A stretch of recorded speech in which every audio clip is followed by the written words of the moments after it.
Bangun pagi, buka HP, scroll medsos. Nggak ada lagi translate, nggak ada subtitle, nggak ada sorry my English bad. Semua orang dari Jakarta, Tokyo, New York, sampai pedalaman Afrika ngomongnya sama, satu bahasa doang. Kedengerannya keren, atau malah serem? Mari kita bongkar pelan-pelan. Pertama, komunikasi bakal jadi super gampang. Gak ada lagi drama salah paham gara-gara bahasa. Lo bisa ngobrol sama bule, turis, astronot, atau nelayan di ujung dunia tanpa mikir grammar.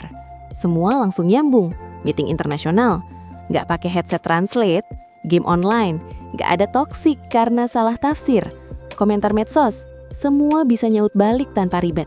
Singkatnya, dunia jadi kayak satu tongkrongan gede. Terus masuk ke teknologi dan ilmu pengetahuan. Ini bakal ngebut parah. Ilmuwan dari berbagai negara bisa kolaborasi tanpa hambatan bahasa. Gak ada jurnal yang nyangkut karena belum diterjemahin. Penemuan baru bisa langsung dipelajari seluruh dunia. AI, robot, medis, luar angkasa. Semuanya berkembang lebih cepat karena pengetahuan gak kehalang bahasa. Mungkin sekarang kita udah lebih deket ke koloni luar angkasa. Penyakit mematikan lebih cepat diatasi. Teknologi lebih merata, gak numpuk di negara tertentu. Sounds perfect kan? Tapi tunggu dulu, sekarang kita masuk ke sisi gelapnya.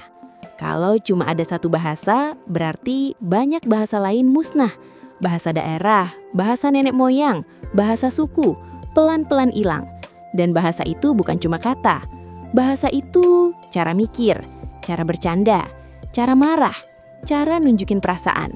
Saat satu bahasa hilang, satu cara melihat dunia ikut mati. Pepatah unik, hilang. Lelucon khas daerah, punah.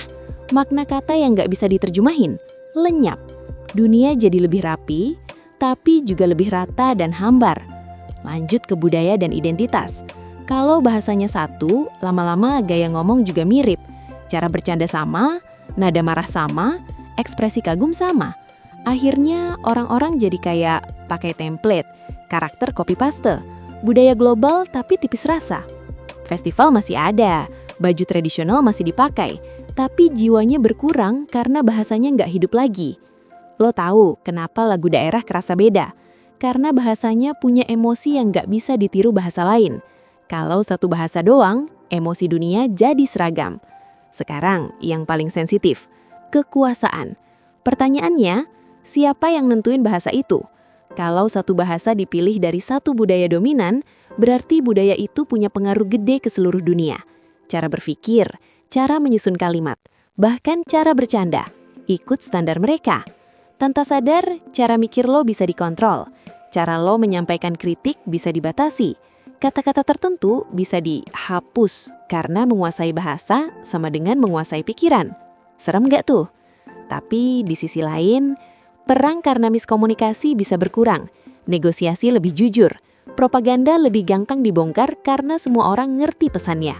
Hoax lebih cepat dilawan karena semua bisa baca sumber asli. Solidaritas global juga naik. Kalau ada bencana di negara lain, orang nggak cuma kasihan, tapi beneran paham cerita korbannya. Empati jadi global, bukan lokal. Jadi kesimpulannya gimana? Dunia dengan satu bahasa itu lebih cepat, lebih efisien, lebih nyambung, tapi juga lebih seragam, lebih rawan dikontrol, lebih miskin warna budaya. Pertanyaannya bukan lebih baik atau lebih buruk, tapi lo siap gak hidup di dunia yang rapi tapi kurang berisik? Siap gak kehilangan logat, slang, dan cara ngomong unik demi kemudahan? Karena kadang yang bikin dunia menarik bukan cuma saling ngerti, tapi beda cara ngomong dan mikir. Jadi, gimana pendapatmu tentang pembahasan kali ini? Tulis di kolom komentar dan terima kasih sudah menonton.